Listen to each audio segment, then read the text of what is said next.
You're listening to episode 106, Elizabeth's Story, A Son with PANDAS.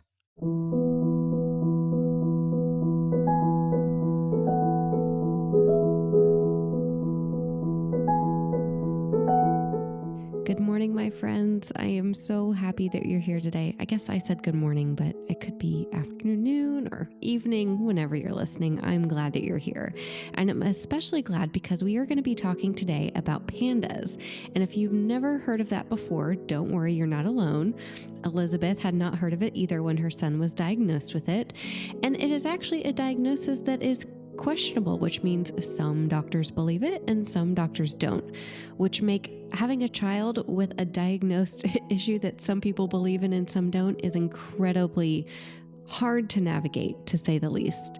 So PANDAS is an autoimmune disease that's closely related to infections. So you're going to hear Elizabeth talk about how her son's ear infections led to PANDAS. And she brings up such a good point that when we look at kids who have colds or cancer or, appendicitis, we don't judge them as a society. But when your child has neuropsychiatric symptoms, society tends to look down on you and not totally trust you and not believe you, even though the experience that you're having is incredibly real. There are misconceptions that his neuropsychiatric symptoms were because of bad parenting, violence in the home, that he was just a bad child or poor role models, that they didn't discipline enough. So there's a lot to carry on Elizabeth's shoulders as a parent of a child with this autoimmune or maybe not autoimmune issue. So I'm so glad that you're here today, and please listen to her story here.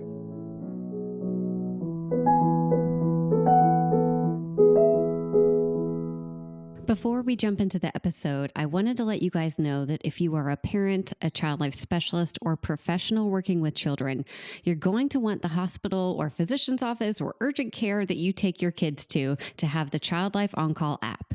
It is an evidence-based tool designed to empower children and families during medical experiences.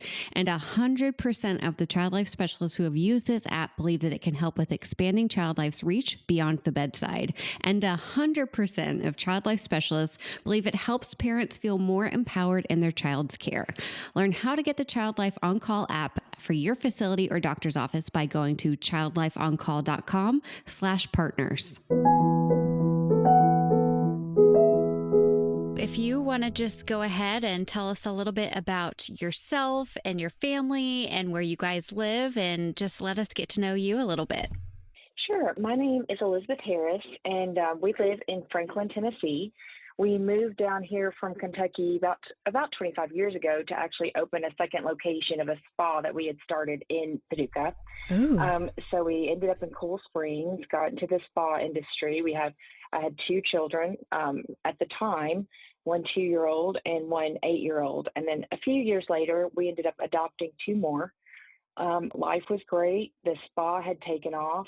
We moved, built out a new spa, added a salon, at which point my brother-in-law came to help us. He was actually a hairstylist and seemed to be doing pretty well, so we brought him on board. So it became quite the family affair. Our two new adopted children, worked out. I mean, they were working out great, blending with the family. I mean, they were wonderful children, and so life was really, really good.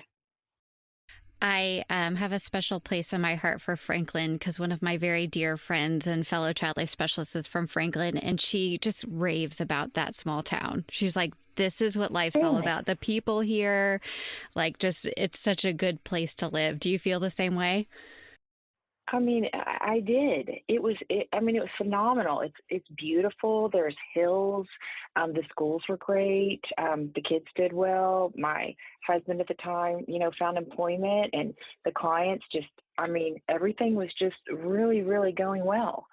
And, as a biology and chemistry major in college, and then I had gone on to get the master's in sports medicine, I was going to do the med school route, but ended up physical therapy, cardiac rehab type situation in a gym, and just truly enjoyed the business part of growing an organization.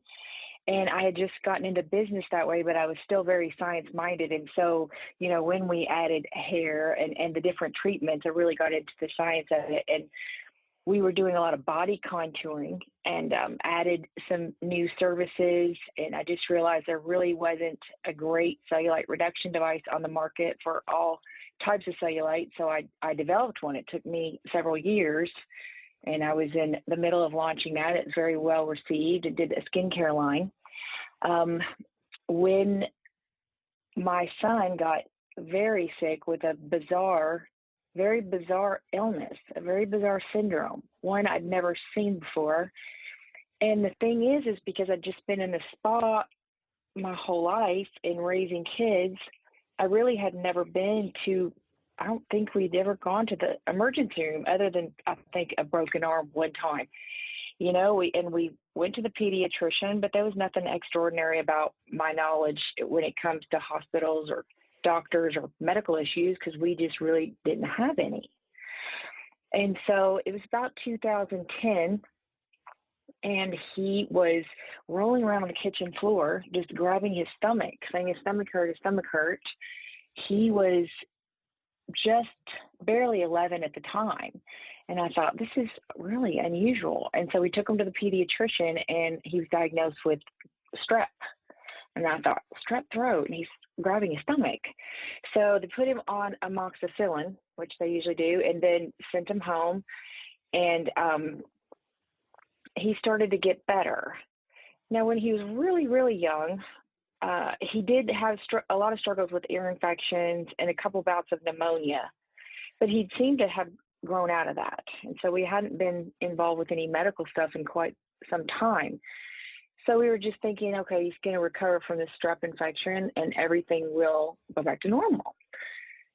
Well, it was about 2 weeks later when all of a sudden I was sitting at the table working, and I'll never forget because I looked up and he's just looking differently, and he has this flannel shirt and he's unbuttoning it and buttoning it again and unbuttoning it again and back and forth. And I'm like, what are you doing? And he's like, I can't get it to, button right. And I'm like, it's buttoned, Yeah. And I'm like, okay.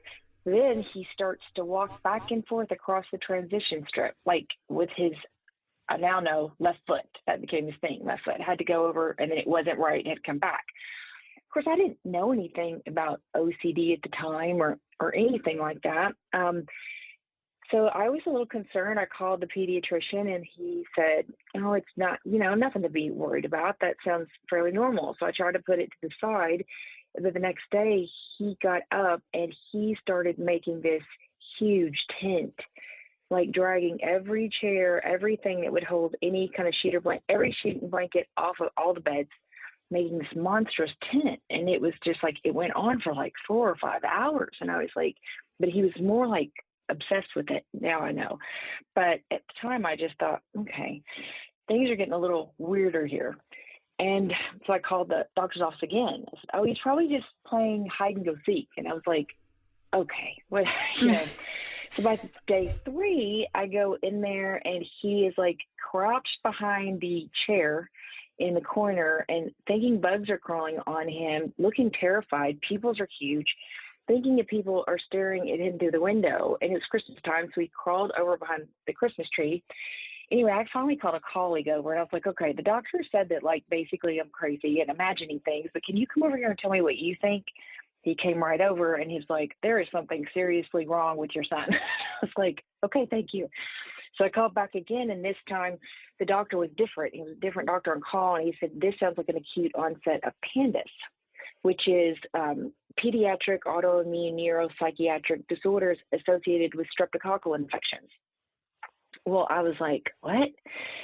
I Googled it real quick. There's really nothing available at the time. And so he said, take him to Vanderbilt emergency room. So, okay. Well, I'm thinking naturally, like I think most parents would think, okay, somebody knows what this is. It's a thing. He's telling me where to go. They're going to know what to do. That was the furthest thing from the truth I could have ever thought. Oh, gosh, that is so overwhelming, especially like that sudden change that you're seeing. And when you have someone telling you it's normal and you know in your gut that it's not, it feels very isolating. Like, who's going to be on my team? It's so isolating. And, we came from a small town, Paducah, and I'd always had the same accountant and the same pediatrician growing up my whole life. And we've gotten a pediatrician here, it's the same. So it's just like you have your people and you trust them. Yeah. And, so we get to the hospital and barrage of doctors coming in. Of course, when we signed in, I'm like, I think my son has PANDAS, not knowing it was so controversial at the time. So I sit in the waiting room. We get back there, and so many different teams coming in, and you don't really know who's from what team or what they're trying to do or what their agenda is when they come in. You're just answering the questions honestly, but a single team gets like the whole story. They come in, they just ask you questions from their angle. And that's the one thing that I really wish I had known at the time. Because I ended up giving a lot of good data to the psychiatrist, which probably, and they would just, it's OCD. Has he always had OCD? And I'm like, well, he's been a perfectionist. I didn't know that would trigger. He's always had OCD, and now this is an exacerbation. I'm like, no, that's not what I said. Right. So it's like, that was really stressful. Neurology came in, and they're like, okay, he's still positive for strep. Still had the strep. Unbeknownst to me at the time, he also had pneumonia. This would a few years later play out to be a very important fact, but nobody said he had pneumonia. I didn't know he had pneumonia. Right. And so they go on about what they're doing, and they admit him. And so we're there for about 3 days. We do a spinal tap, which is extremely hard on him. It was very painful. Yes, for sure. Yeah, they say we're going to do some more IV antibiotics. I mean, now I'm really concerned because for some reason I remember the story of rheumatic fever and how strep, attacks the heart tissue because it's confused antibodies. And then forever, if you get strep, and these people are like, have to be on prophylactic antibiotics forever. And so I'm thinking, okay, this is the same thing, but it's the brain. Because it's an autoimmune disease of the brain. And so we got his strep titers back. They were about 1,700. And he seems to be getting better, though, with the antibiotics. The spinal tap comes back normal. Everything else is normal. And so day 3, they come in and they're like, okay, we're going to discharge you guys today. And I'm like, head spinning around. What? Yeah. Hold up. Because first and foremost, I, by this point in my life, I'm a business person, Right. And I've had some issues myself, but they hadn't come to the forefront quite yet. So I hadn't navigated anything medically. I'm just like, okay, wait, let me see the chart. I want to see the chart. He's like, well, you can't really see it. And I was like, okay, I'm going to see it. Yeah. I opened it up and it said psychosis NOS resolved. And I'm like, okay, how did we resolve it? Well, I mean, and he's like, well, we don't really know. And I'm like, well, clearly if he still had strep, you gave him the antibiotics, we resolved it like that. Well, we don't really know. And I thought, this is crazy. And ever since then, it was 4 years of just hell, and it started that day when they didn't know. So they released us and they said, you're going to go to cognitive behavioral therapy and we're going to put him on Zoloft. And again, my head spun around. What? Yeah, right. So it was just like, okay, cognitive behavioral therapy is talk therapy. And at that point in time, I was like, so we're sending him to talk therapy for a strep infection. And we're putting him on an antipsychotic for a strep infection. And it just, are we not going to do anything to prevent future strep? Are we not going to no, absolutely not. No antibiotics. They're dangerous, but you can have this Zoloft. Right. I'm like, yeah. And I'm just like, I can't even believe this. It seems like this, just like from my own hospital experience, it just seems like the perfect time to have one of those family meetings where you have all of the specialties there with you.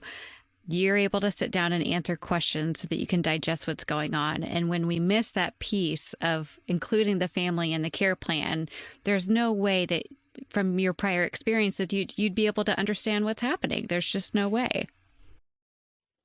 Yeah, there is absolutely no way. And I said, where's the round table? Where's the meeting? Like, where's the board Yeah. meeting that's supposed to happen before we all leave here? And where's my, Yeah. notes? But I mean, I went ahead and I just took the follow-up instructions, went back to the pediatrician. Now, here's the thing that I didn't know to do at the time, and I just really think it's so important. I never asked him what his position was on PANDAS. Did he believe it? Did he understand it? Because I just trusted that he would have told me, hey, you know what? I'm not really sold on the fact that this is a real thing. Maybe we need to find you somebody else that can help you. Wow. But we went on like he did believe in it. And he knew what it was because he said you can bring him in anytime with no appointment for a strep test. But at the time, I didn't realize they're quick strep tests, and strep can hide anywhere. Yeah. So I would come to learn that, we can only trust blood testing, and it's typically not even going to be in his throat, and he will never have symptoms of a sore throat again.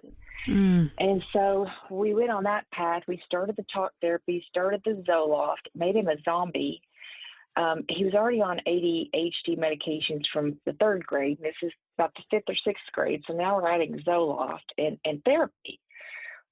Well, something happened that day when that acute onset took place, and he never really went back to baseline. He just was fidgety and anxious and, his OCD. And so we had this therapist trying to teach us how to tame the OCD monster. And after about a year of this, it happens again the next fall, November. And this time he's just like hearing songs and his pupils are huge. His stomach's hurting again. This time I'm like, okay, this could be strep. Remember, it's not a throat. He ends up like this time really getting physically ill, but less so than the year before. But this time he has more psychiatric symptoms. And so he becomes aggressive, a little more aggressive with this round. And so I called the therapist and I'm like, we're not coming in there. I need you to come here and see this. So she came to the house and she said, okay, he needs more medical rule outs before I'll even continue therapy. Right. So we're fired by the therapist. I go back to the pediatrician and I'm like, hey, this is what she said. We need more testing. There's a new test that's come out. Can we do that? No. And so no antibiotics. And so, then I took him in for a case of roseola. And I'm like, he's in seventh grade. So these weird things are happening. And he never, and I'm like, roseola? Right. Okay. Yeah. So we just leave this child completely untreated. I'm like, can we pay for, I even called around to other pediatricians in the area. Nobody really knows about it. So this thing is escalating, becoming a monster because there's no medical treatment at all for 3 years. In the meantime, I'm also having symptoms of like numbness in my hands and hair falling out, and I'm losing weight. And, people were like convinced that it was the stress. I wasn't able to work as much. I wasn't traveling as much because I was trying to take care of him. So I could talk myself into the fact that it was stress, but those were escalating symptoms as well. And so we were just a mess. Yeah. Oh my gosh. A mess. And I can't even imagine the stress that you're under, the exhaustion, and like just keeping track of symptoms and doctor's appointments and researching and trying to find back end ways to do things. It's like, I'm sure your mind just never rested.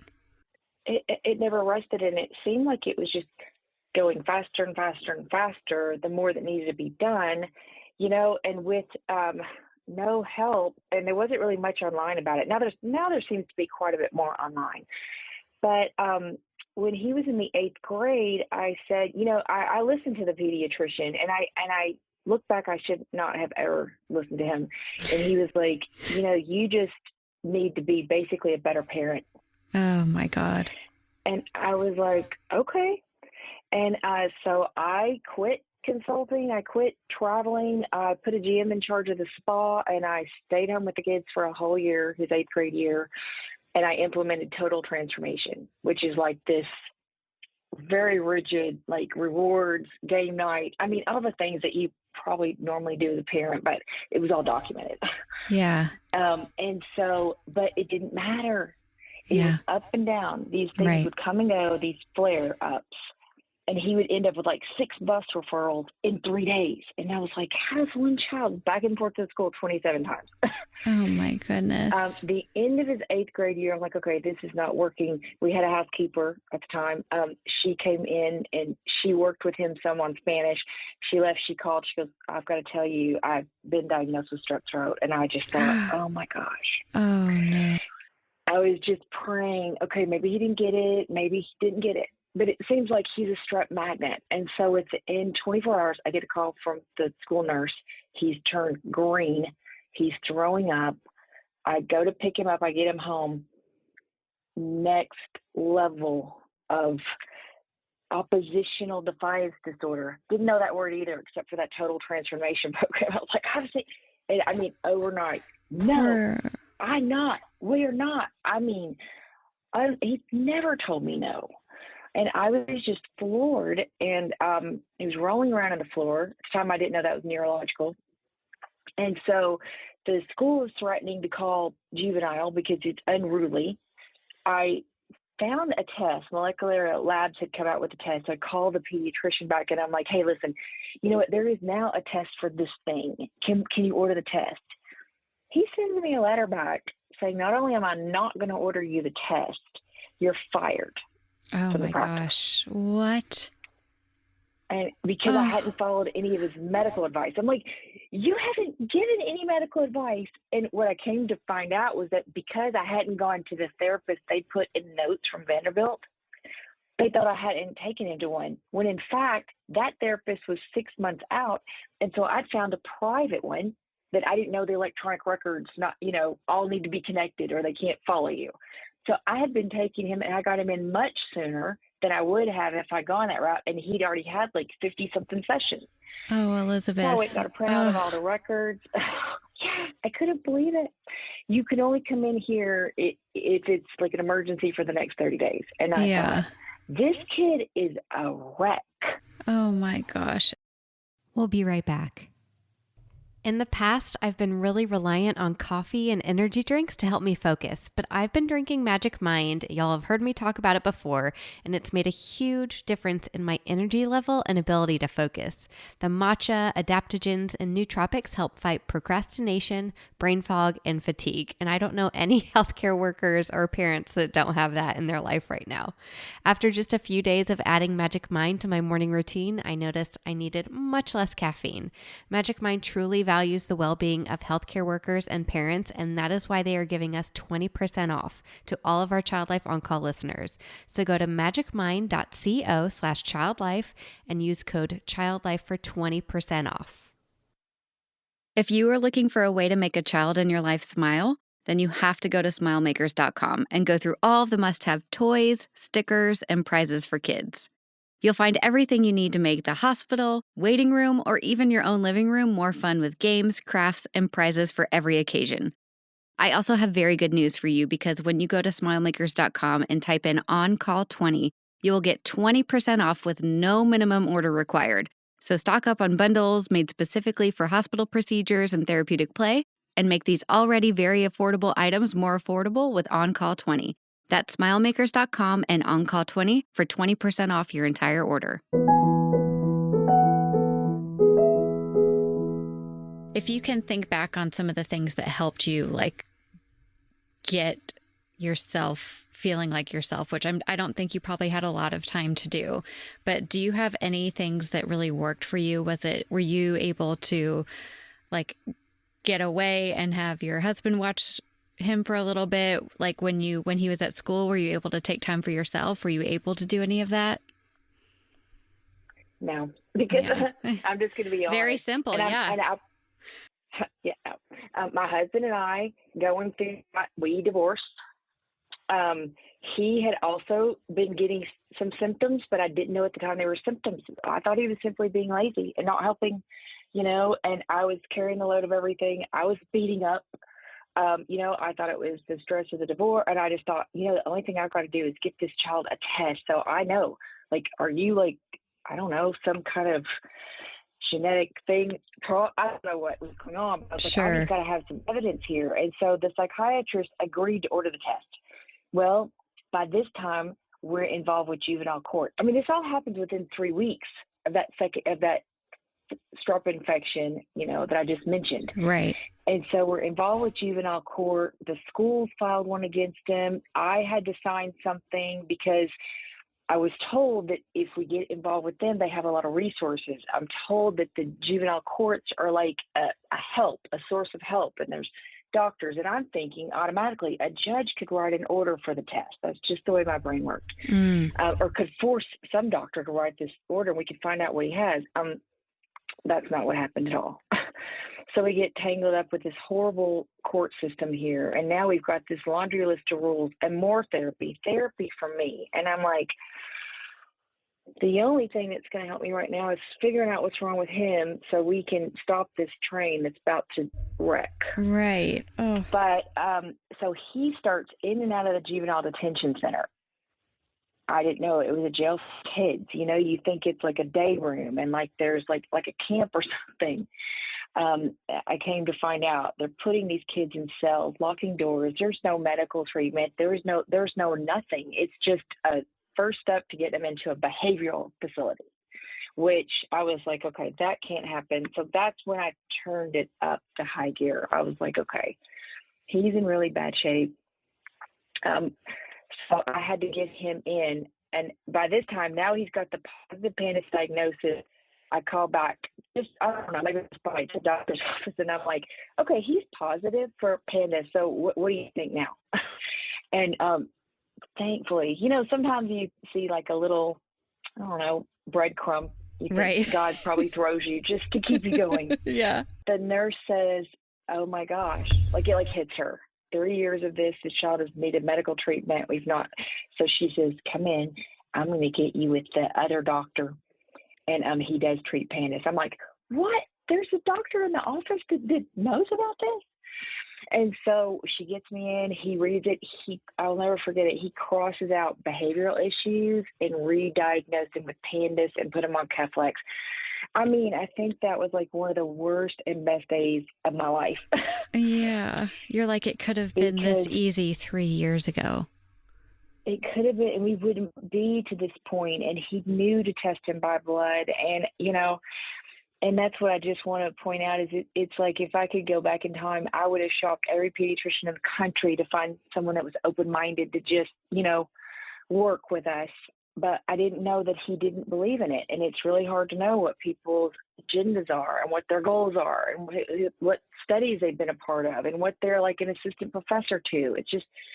It's a lot to navigate. So, well, unfortunately, your story now and the way that you're sharing it is 1,000% going to help somebody else who now can find the confidence to shop for another pediatrician and ask those questions because you're sharing this. So thank you so much. Oh, I really pray that that's the case. And I just feel like I've got to tell the story as many times as I can because, this could have been so easily avoided. Maybe not when I get to the answer, but sure. So we go to at this point, they're like, okay, he's way too advanced. He's not had any medical treatment. We don't know what's going on in there. All those viruses and everything has not been having any treatment because now he has nothing but psychiatric symptoms. There are no physical symptoms of anything.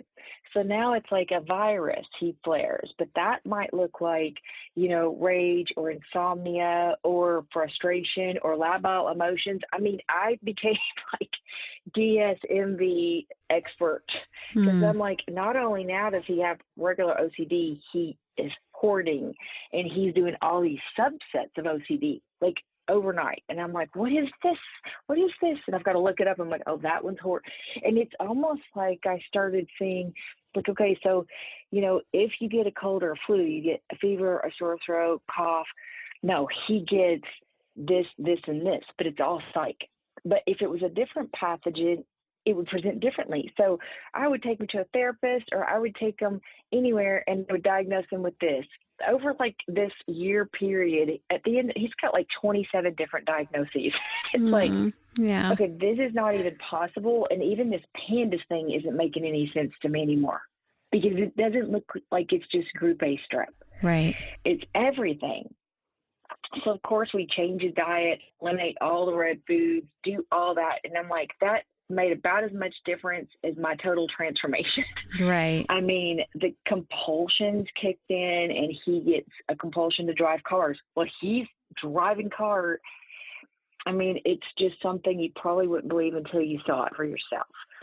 So we have to get him in with Dr. Latimer, who is a pediatric neurologist, a PANDAS specialist up in Washington, D.C., but we can't get in for 6 months. He's going to need IVIG.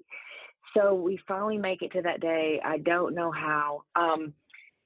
We make it up there alive. He eloped from the hotel room now a few times on the way, and the judge is like watching me like a hawk, thinking I'm a bad mom and can't keep control of my own child. He's got an ankle monitor on, but he manages somehow to undo that. And he's so young, never been exposed to any of this. And I thought, there's a part of his brain he's got availability, and it's available that it shouldn't be.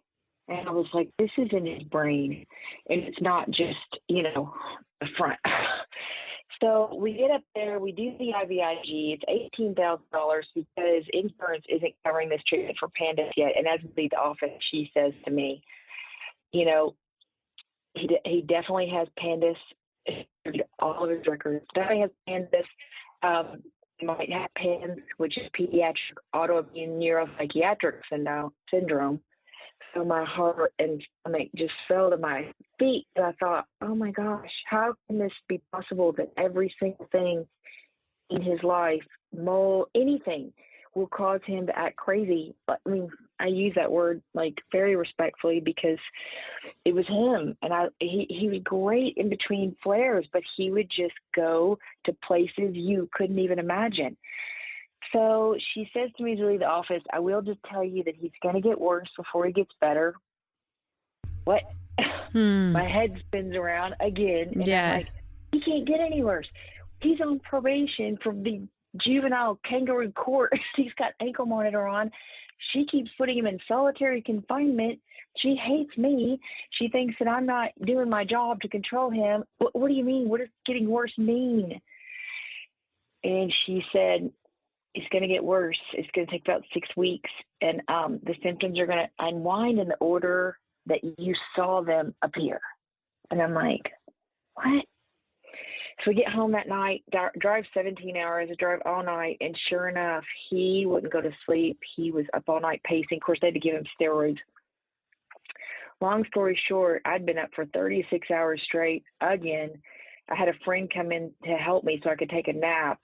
And I guess she fell asleep because somehow he got the car keys and totaled my car. And there he was back in the detention center. I mean, and it's just like he had no executive functioning. I mean, he wasn't even thinking, I shouldn't do this. I can't do this. Like that's nowhere in his anything. It's like this animalistic almost, like I've got to do that. And so take him back to the detention center, and this time they locked him up and they wouldn't let him out. She kept him for close to 5 weeks in solitary confinement. Of course, the whole time I'm like, and he's getting PTSD. You've got him in a 5x7 cell. And then she cut off contact with us because I was just so angry at this time, and I was like, I'm definitely going to do something about this. So she tried to take custody away. Anyway, had to get a lawyer, had to learn the court system a little bit just to keep custody. Once I got him back, of course, I don't want to take custody of the other 3 because I got 2 of them from the state. That's a little hard for them. Yeah. So get him back, and I'm thinking, okay, you know what? You've taken him everywhere you can think of. Nobody knows this. PANDAS doesn't make sense. You've got to figure it out. In the meanwhile, I'm getting sicker. My adopted kids, who are these perfect little angels, start acting horrible. And I'm like, okay, well, that makes sense. We're all under a lot of stress.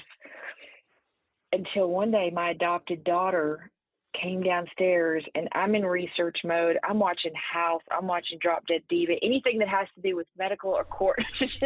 Cram. Pulled my textbooks out, Googling day and night. She comes downstairs after she'd been awful for a few days, and she leaned down and she showed me behind her ear, and she said, look at this. And it was a boil. And I was like, what is that? So I thought, is this all contagious? Something that's still actively contagious in our home?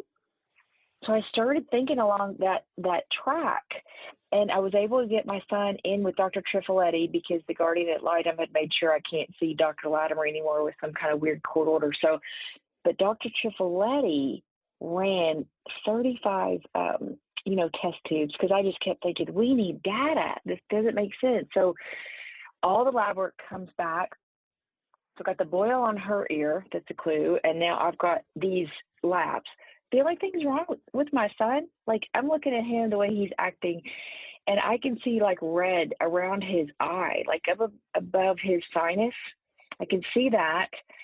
And that's about the only thing physical I'm getting. And then his lab work showed an active mycoplasma pneumonia infection and extremely high streptococcal pneumonia titers, like all 23 serotypes, which were like, out the roof. And I was like, I don't think he got that vaccine. And so I thought, you know what? I just need to put this puzzle together myself. And so I went and I ordered his, because with all the court and all the stuff I'd been through, of course, by now he'd been to the psych hospital a couple times. I mean, I was getting it. I was like, I need the full legal medical record. So I call where he was born. I get them out of the vault, all the records. I make it into like this book. So I'm reading it, going through, I'm working with this Dr. Trifoletti. We do more and more testing. We can't find anything. I said, okay, if this is an autoimmune disease, what's causing autoimmune diseases? Because the labs show his immune system's fine. So I learned that I can set up appointments with specialists and I don't have to be referred. So I set up an appointment with ENT, immunology, just to check everything. All those labs and tests come back. He's completely 100% healthy. So I've narrowed it down to like, okay, it's either his genes or it's one of these two things that are in these initial set of labs. In the meantime, Dr. Trifoletti started putting him on antibiotics, a few, this kind, that kind. And it was really uncanny because the antibiotics had way more of an effect on his behavior than any of the psych medications we tried. We tried like 15 or 20 of them by the time. And I was like, okay, we're starting to get somewhere. And so I was reading through all the records and I was just like, this thing that he had as a baby, when he had the pneumonia and the ear infections as a baby, I'm reading through the records very slowly.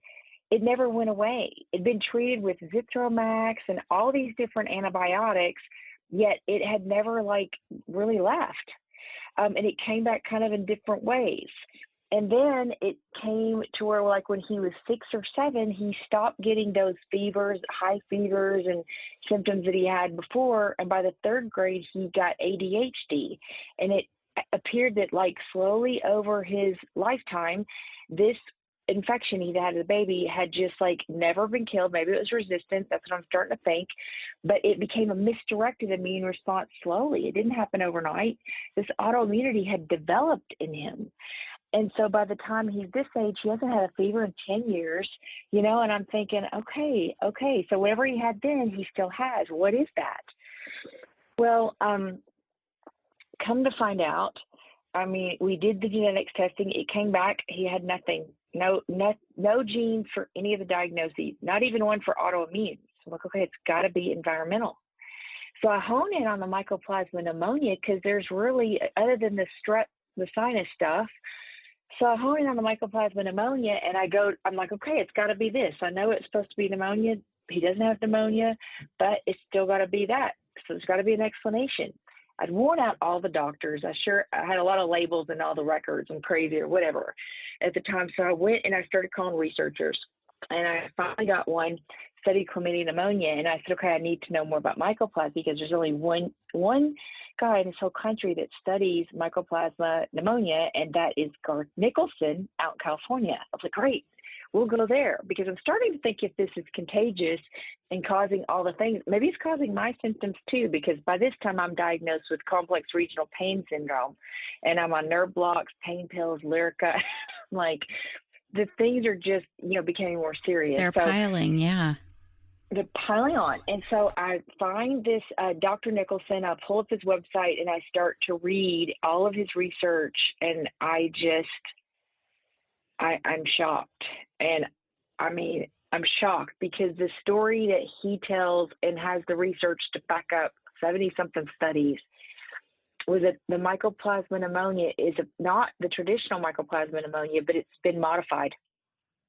And it is now pathogenic mycoplasma pneumonia, and it's been genetically modified to be antibiotic resistant, more virulent, more pathogenic, and also there's been like little pieces of viruses woven into the genome of this bacteria.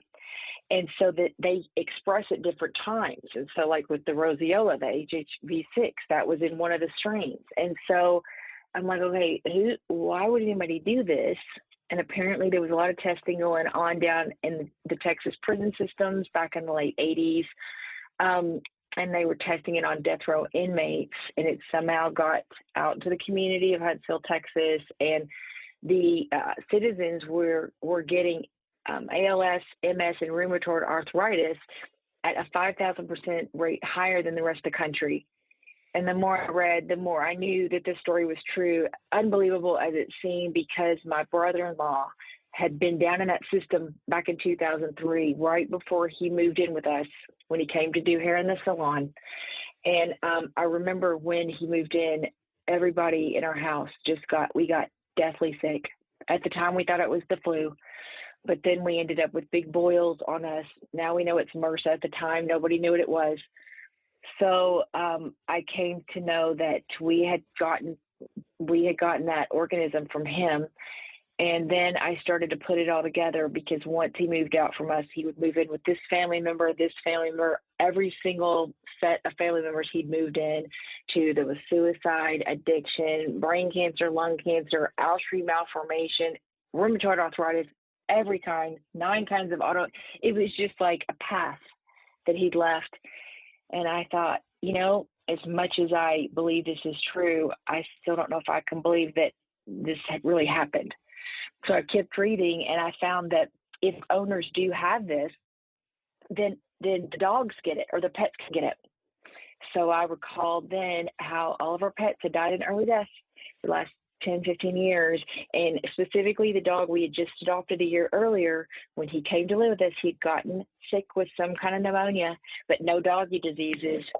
And so, of course, I went to 5 or 6 doctors, and they wouldn't test us for it, any of us, because we didn't have the symptoms of pneumonia. So I had an idea, and I took the dog to the vet, and I was like, okay, I didn't tell him the story, but I just said, here's the deal. Can you please check the dog for this organism? He agreed, and the test came back positive. Wow. And that was probably the happiest day of my life, because then I knew probably what was affecting all of us. Oh, the my next gosh. step was to get the protocol. I know. Validated. The next validated. Finally. And so once we have that test, I managed to get a test from an ENT that wasn't in the system, and I was also positive. And I knew he was positive. So I thought, okay, this is the common denominator. Now to get the protocol. Long story short, we ended up having to order the medications that we needed from another country, because you can't get this in that order. We ended up staying on this long-term antibiotic therapy, all of us at the same time, and the dog, until we all finally completely recovered. Wow.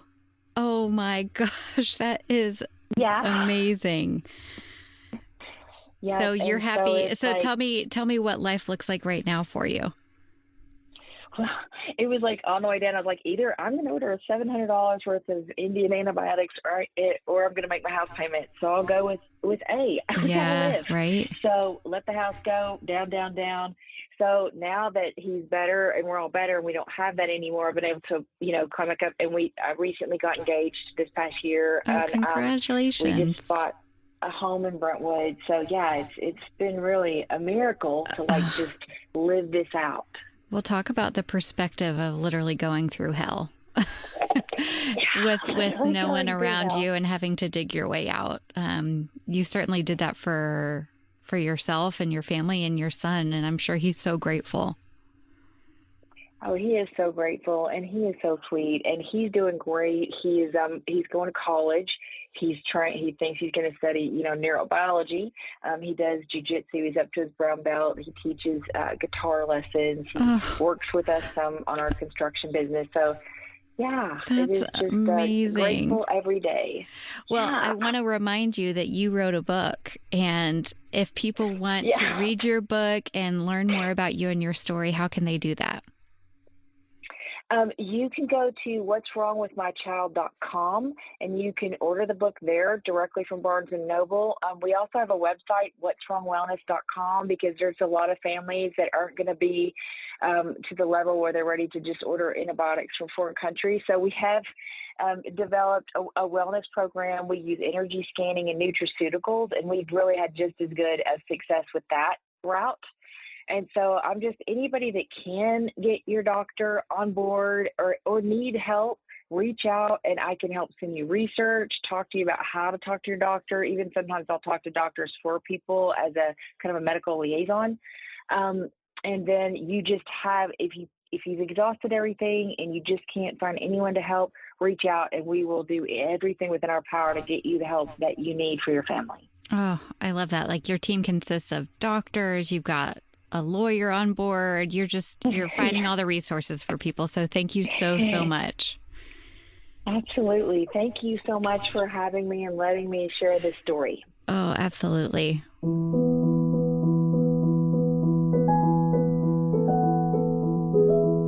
Thank you for listening to the Child Life On Call podcast. I'm your host, Katie Taylor, and you can follow us at Child Life On Call on Facebook, Twitter, and Instagram. Please rate and review to make it easier for other families to find us. We have cute merch available at www.bonfire.com/store/childlifeoncall, and you can listen to more episodes and find resources at childlifepodcast.com.